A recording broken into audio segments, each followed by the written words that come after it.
Everybody, welcome back. Episode 4.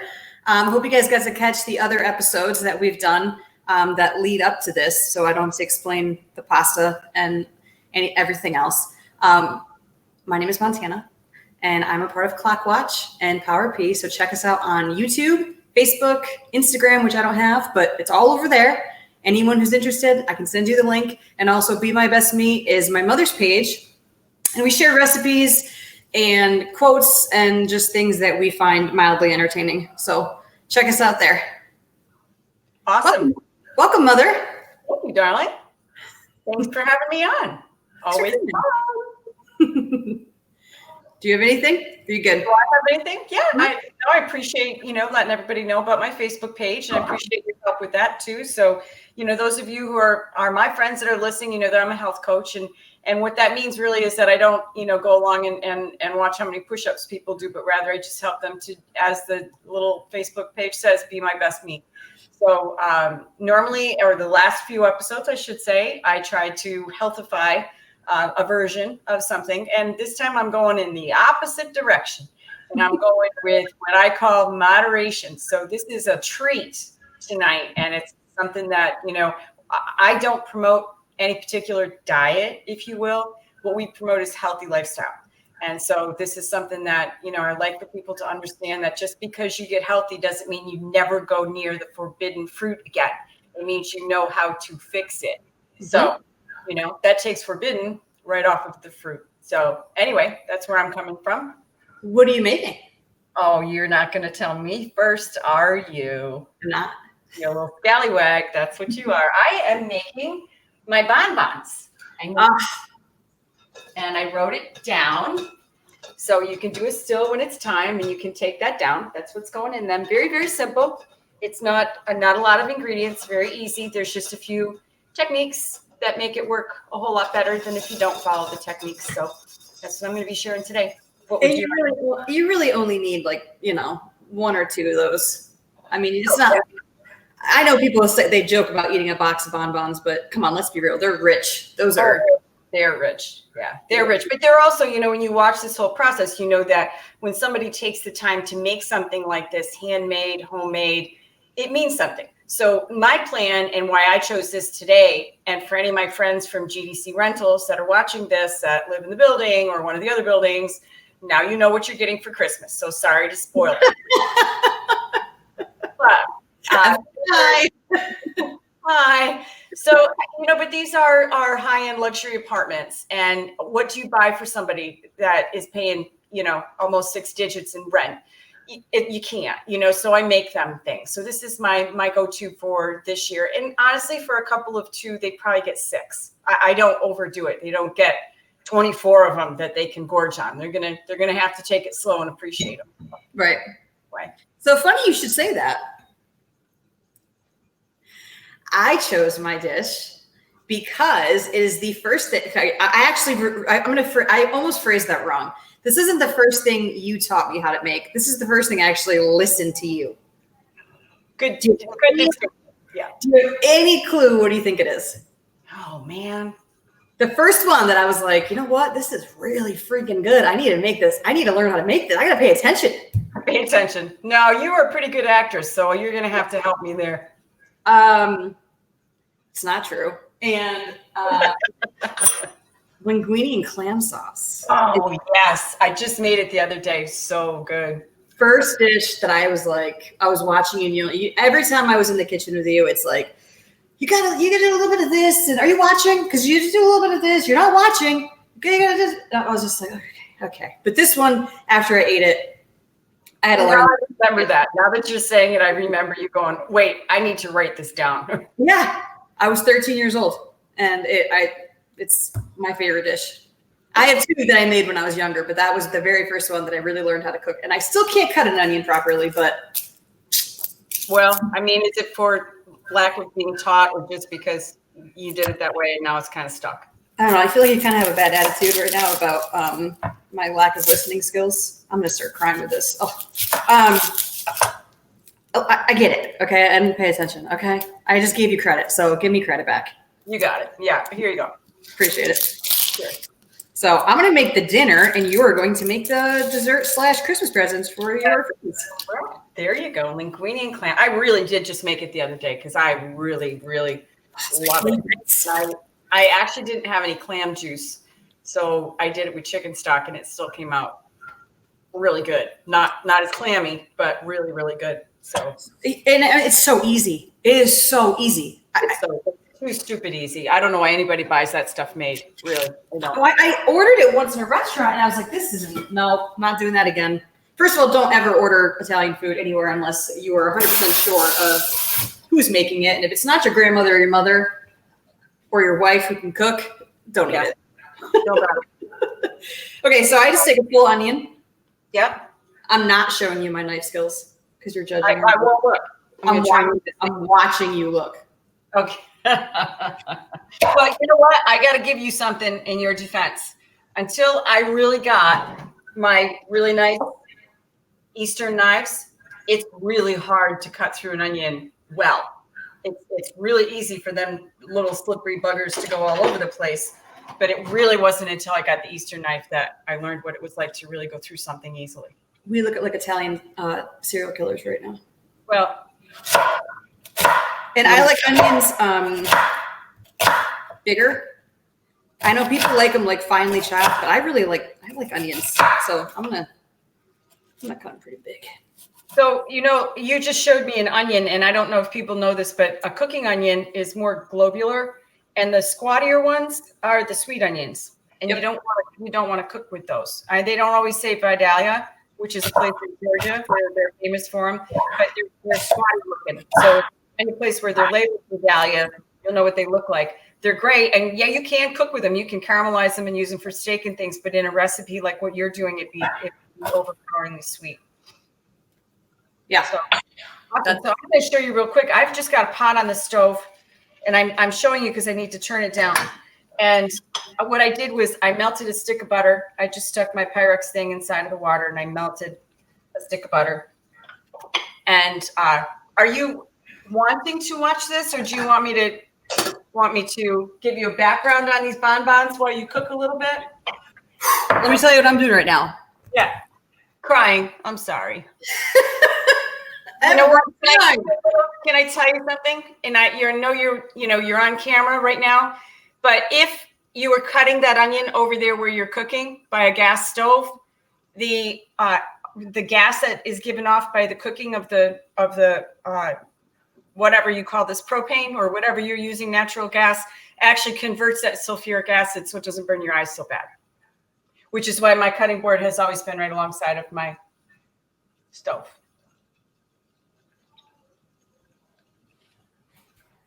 Well, it's I use that. Anyways. I know that the chemist has to come out in me. You know that. Okay, I'm ignoring everything you're saying. I'm doing garlic. Yep. And I'm putting my onions in. Should I move this so you can see it? Whatever you think. I'd love to see it. The closer you get to that flame, the better your eyes are going to feel. I'm so over your technical stuff. Sorry. So I got to tell you about the bonbons, because this goes back to a day, way back in the day, when there was no such thing as the internet. Mm-hmm. I'm old, but we all know that I am your mother. So be a grandmother, clearly, and be that grandmother everyone's worried about. Hold on. Oh my goodness. Oh wow. So back in the day, when I lived in Albany, when I was going to pharmacy school, I didn't have any cookbooks because my mother did not like to cook and my grandmother did not read. So there would be no point in having a cookbook. There was no family cookbook. There was no family recipes written down. And I wanted to go beyond, the stuff that my grandmother had shown me. So I went in the bookshop and I bought a set of 3 books, a set of 3 cookbooks that I could afford. I knew nothing about them because you didn't, you had no way of knowing back then. And I bought them and I found this recipe because your dad had asked me out and I wanted to do something nice.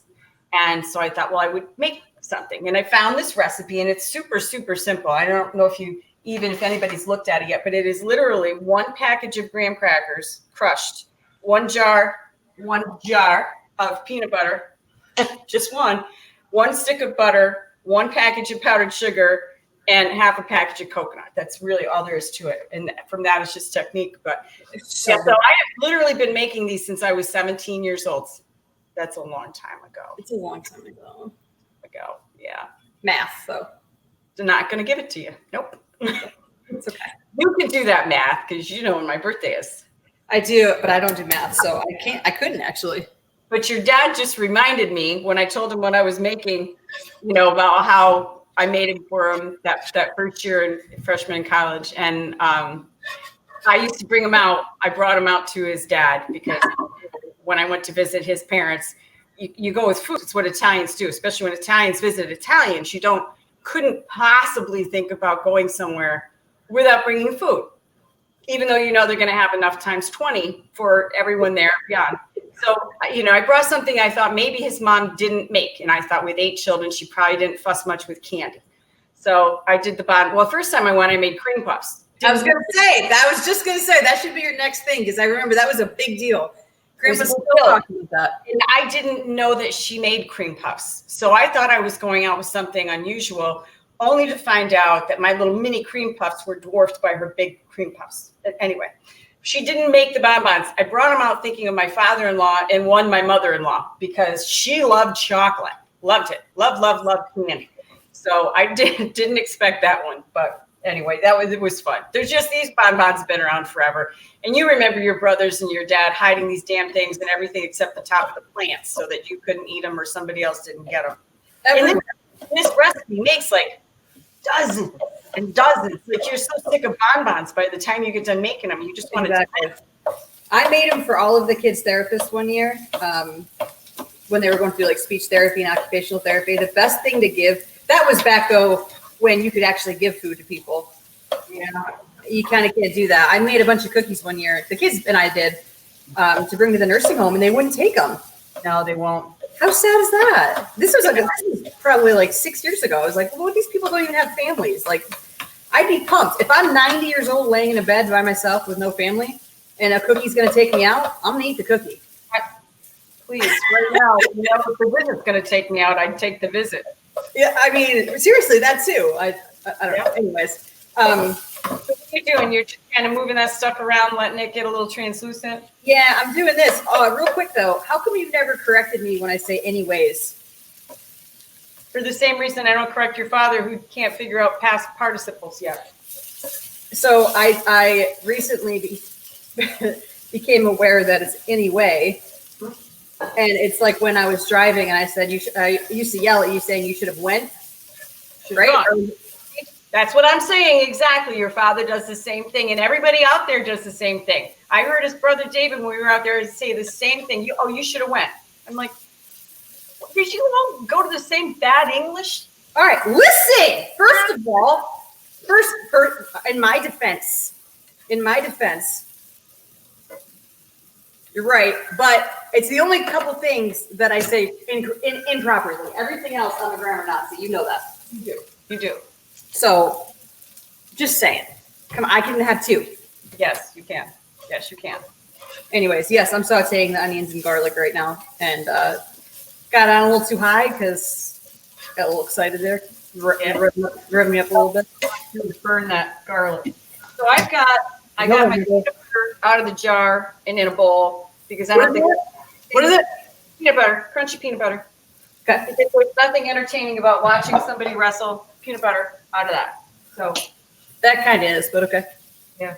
And then I got my 1 package or 2 cups of powdered sugar because I'm going to need this bowl in a minute. And then I've got my shredded coconut going in. Okay. I love coconut. Butter. Okay. Butter. I have my water boiling, or trying to. Love the smell of onions. They just, are you making fresh pasta tonight, or are you just doing dry? I have fresh pasta that I dried.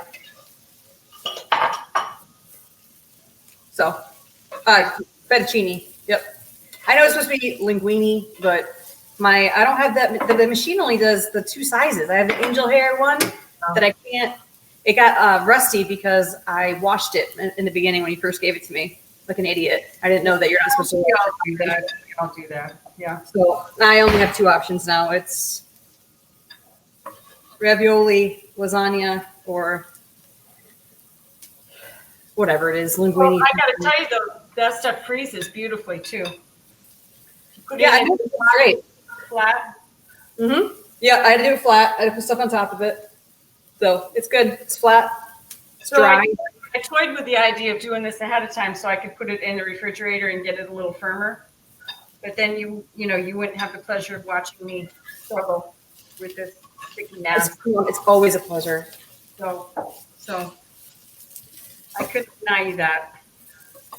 You can't. No, you really couldn't. And I don't think I copied another recipe from all 3 of those cookbooks ever. They were terrible cookbooks. They really were. You had one. So the second dish, I'm going to wait till next time.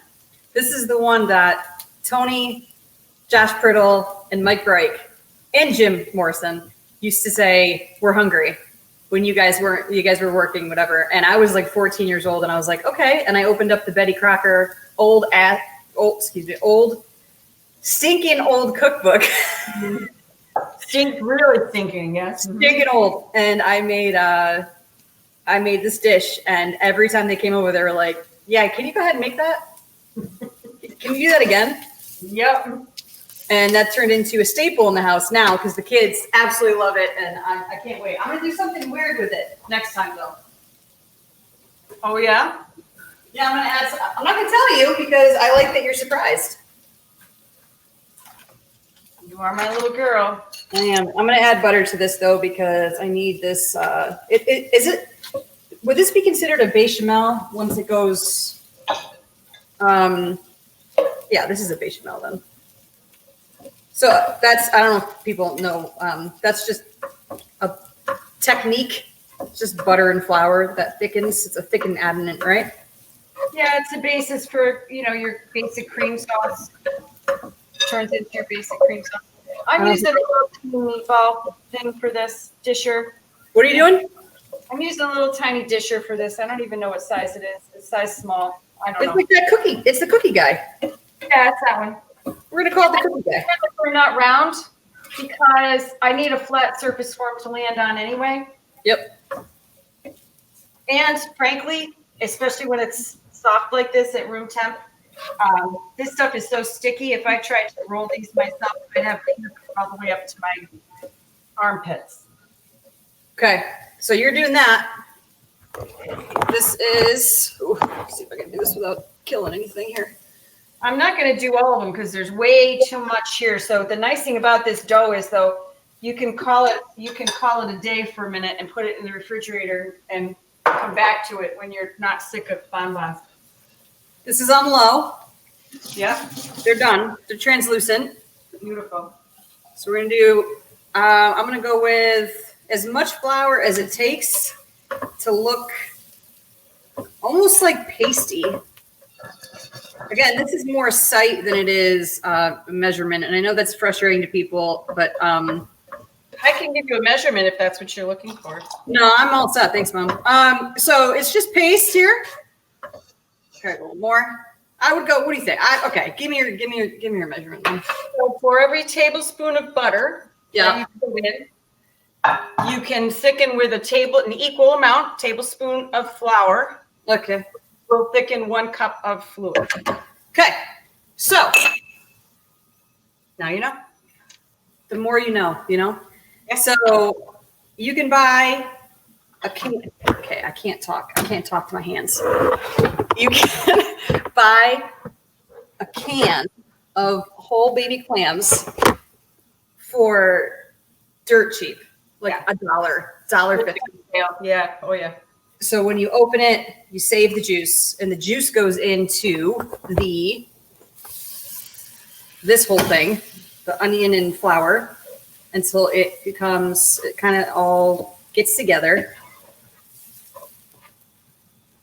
which is stewing.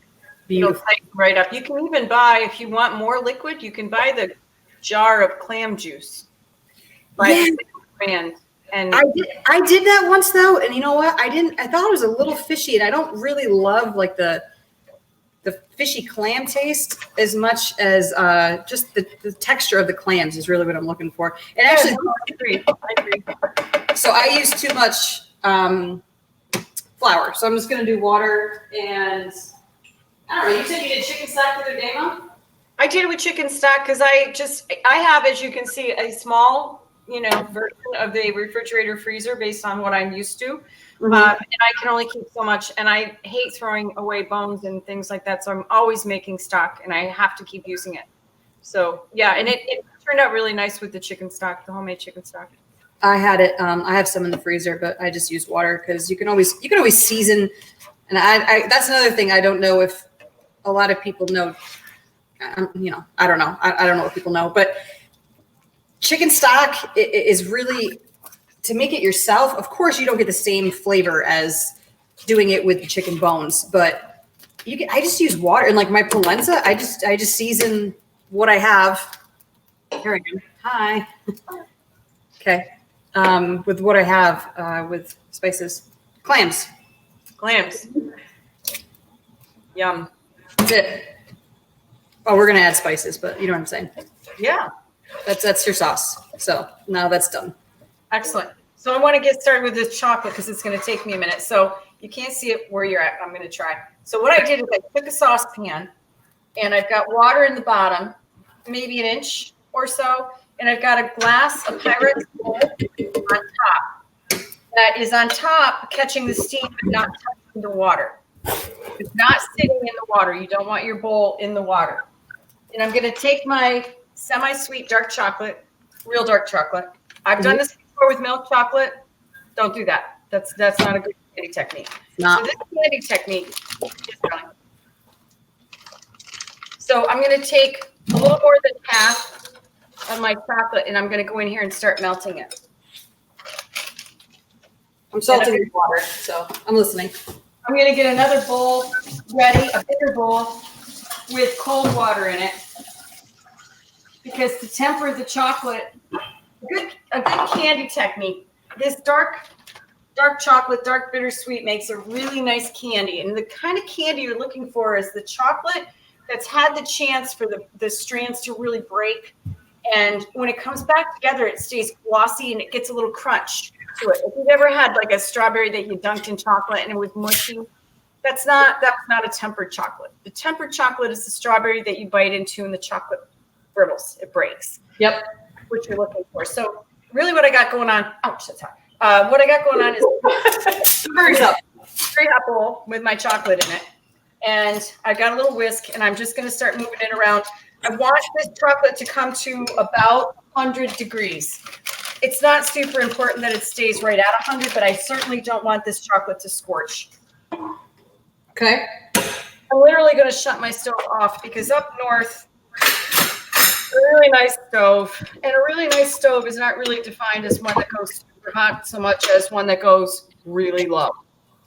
This is not one of those. So I'm now manually turning it on and off where my beautiful stove is at that point. So I'm really just moving it around here, and I've got my thermometer at the ready.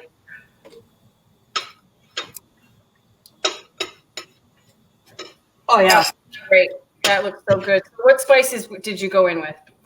I do parsley, basil, pepper, crushed red pepper. I love crushed red pepper. Yeah. Salt.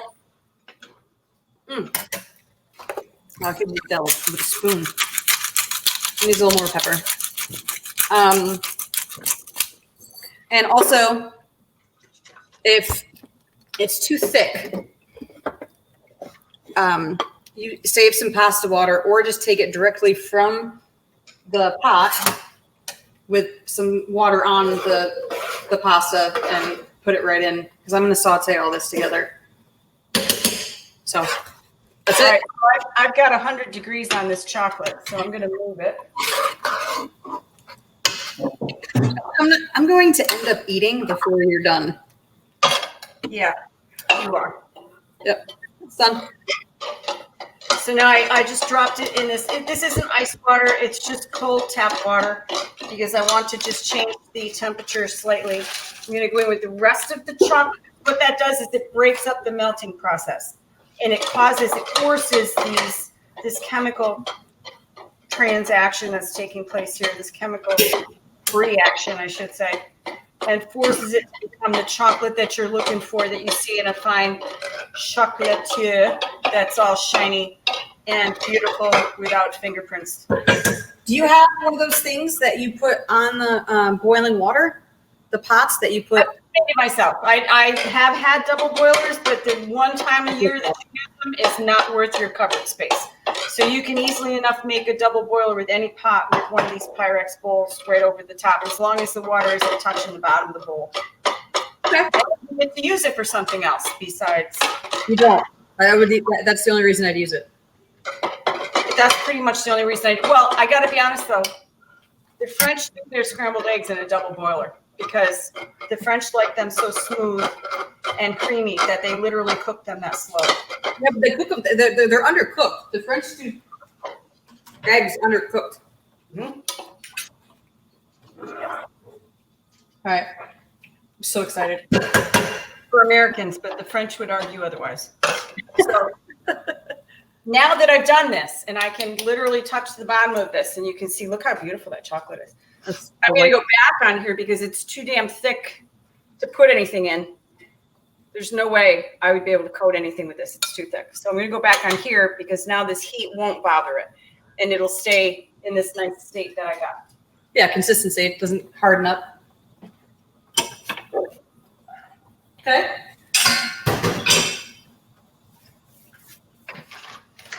So what I've got, I took a few of the bonbons and I went directly in the freezer with them because I'm going to dip them in this. And when room temperature peanut butter hits hot chocolate, at a moment, roll that around in your brain. I have peanut butter melted into my chocolate. No bueno. I mean, there's nothing wrong with that, but. Well, there is if you're trying to make candy. Yeah. And this is just a Toll House chocolate. I really didn't break the bank and go for the Ghirardelli, although you can. I mean, you can. But in this instance, there just isn't enough chocolate going on the outside of one of these. It's not like I'm making a solid chocolate candy. I'm just coating these guys with chocolate. So it reminds me of Christmas so bad. Oh, I know. I know. And you know what, though? I got to say, this makes so many bonbons. But if you have these guys in a container in your freezer and somebody has a baby or somebody gets sick or you're getting a party somewhere or even a dinner and you want to bring a little hostess gift, this is like, who does that? And you got them right in your freezer. It's like, oh, I just whipped these up this afternoon. It was nothing. Oh, just good.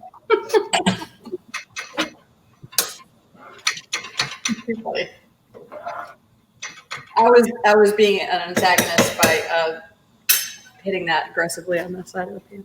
Yeah, well, yeah. Anyway, this chocolate came out beautiful.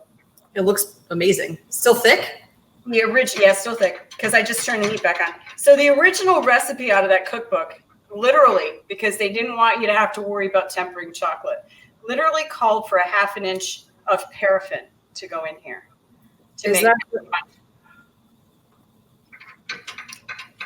It also called for margarine. So let's just say I've doctored this recipe a little bit over the years. What year did that come out? Say that again? What year did that cookbook come out? Oh, I mean, I bought that cookbook in '78. Okay. Well, God only knows when it was printed. I wasn't even a twinkle in an eye yet. No, you were not. Not mine, anyway. It was good. It was good. So I have a candy dipper, and I have my whisk. And frankly, the whisk is easier than the candy dipper. So, this is just one of those kind of flat, you see how you can go in and out? You can't. Yeah. For that. So I'm going to grab them. You put these on a baking sheet, right? And freeze them? Yeah. Okay. Yeah, on parchment or something. So they're just, I did a couple. That's all. I didn't do many because how entertaining is it for anyone to watch me do 6 dozen bonbons? Not very. So I'm just, now that I've got it really kind of thin enough to do this, and the warmer you get it, the thinner it will be. But the thinner you get it, the less chocolate you get on it. And this entire package is going to be more than you need. Oh, that's perfect. So you're going to want to, you're going to want to find things in your house that you want to dip in chocolate. Like, I don't know, hazelnuts, maybe pretzels, whatever kind of fruit you got laying around. There's all kinds of things. And your father knows that I'm making these. And when he comes home from work, I can tell you the first place he's going is looking for these guys. I was going to say, he's either going to be mad or he's going to kiss you. So you can see that it's, they're dripping a little bit on the bottom, and I don't care about that. I'm going to go right to and these are really big. I don't make them this big. This was just for the sake of you being able to actually see them. Normally, especially if I'm giving them away as Christmas gifts, I'm going to make them much smaller because nobody needs a bonbon that big, really. Well, maybe if you're sharing. If you had a really good week. Yeah. And I have taken the chocolate that's left over when I get the whole tray done, and I've just gone over, over the top of the bonbons with more chocolate. You can totally do that. But yeah, I think for the rest of these, what I'm going to do is actually thin this out a little bit more and make these a little smaller because these are kind of big. But they're beautiful. So there they are. There's bonbons. Now, you could, I don't know how many of you could be from the great state of Ohio or know people who are or have ever had a Buckeye. Buckeyes are very similar to these bonbons in that they are peanut butter balls, but they're peanut butter balls covered in chocolate, sometimes with other ingredients, maybe the graham cracker crumbs or something like that, but they don't have all of these ingredients. So one of the things I've done, I did a throwdown with the Buckeyes and the bonbons back in the day. I got challenged. You know me. I can't. Not bragging. And my good friend Ashley. Sorry, Ash. The Buckeyes were great, but the bonbons still won. So, what you can do on top of these guys when the chocolate is wet is to do a little nod to what's inside of them. So you got a half a package of coconut left over. You can sprinkle some of that on top. You can sprinkle a little finishing salt on top. That's really nice. If you're doing them for a holiday, you could do Christmas sprinkles on top. Always look pretty. You just got to get them while this chocolate, has not 100%. It does take a little while. So I'm not going to leave these out room temp because they will not totally set up at room temp. I'm going to put them in the refrigerator or the freezer. Back in the day, and I remember I used to put them in the garage, in the freezer in the garage, thinking I could hide them. Yeah. Oh, that worked out. One tray less the next time I went and looked. I guess I got caught out on that real early. But, yeah. My tongs are in the dishwasher, and I'm not pleased with it, but we're going to make do here. This is why this is fun, because this is reality, and reality is sometimes you're not prepared. Making it work. Making it work. Just trying to survive out here. All right, so I'm just putting I saved a lot of the pasta water in the pan so that just in case because sometimes it gets just too thick. Oh, you always need to be able to ladle a little bit in there to pull it tight. It was a little too thick. We're just gonna, I can almost smell it. I had it. Oh, I'm not even showing. My bad. Sorry. Your family. How does your family not be in the room with you right now? Because I'd be right there. Look at that. Oh my. Yep. Yeah. Look at how creamy that is. And you added no cream. No cream. No cream. Just clam. Just the olive oil, onions, clam juice, clams, and water. Yep. And with the fresh pasta, that's going to tighten up really fast. But you've got the water right there, and you can keep working it. You just got to roll with it. You got to do it a few times and really roll with it and know where you got to get it to. So it's loosey-goosey enough that you can get it to the table before it turns into a brick. Right. Yeah, I think I'll probably put a little bit more pasta. Yeah, a little bit. Yeah. But yeah, that looks wonderful. I'm going to dish it so that you can As see. you should. And I know you got a little parsley or something there to go on top because I've seen you with it. Obviously, like come on. Okay. You know what? I'm gonna use a different plate because it's just that pretty. I love the little. Oh my goodness, I'm so hungry. I'll do a little guy there. Gonna do an extra portion because I haven't eaten lunch yet. There you go. Beautiful. So this was a moderation episode. I think it was a good one. I think so. I mean, there you go. That's beautiful. Beautiful. I like the colored plate. It looks pretty. Very nice. Very nice. Yes, I'm starving. I'm going to eat this. Yes, this is a moderation episode. So obviously that is a good size portion. Like you said, a healthy portion. I mean, for an entree portion, you're looking at about 4 ounces of pasta. So I'm pretty pumped with it. I'd be happy. I need parsley. Oh, where there? I had it someplace. Okay, I'll find it. It's okay. You will. You will. How's your bonbons? Are they done? I have bonbons that I'm not going to eat. You have linguine. I am going to eat this, so we're gonna. Dad written all over him. I promised him. So yeah, that's all Dad. It is. Love all right. you. Love you. Te amo. Bye. Ciao. Ciao.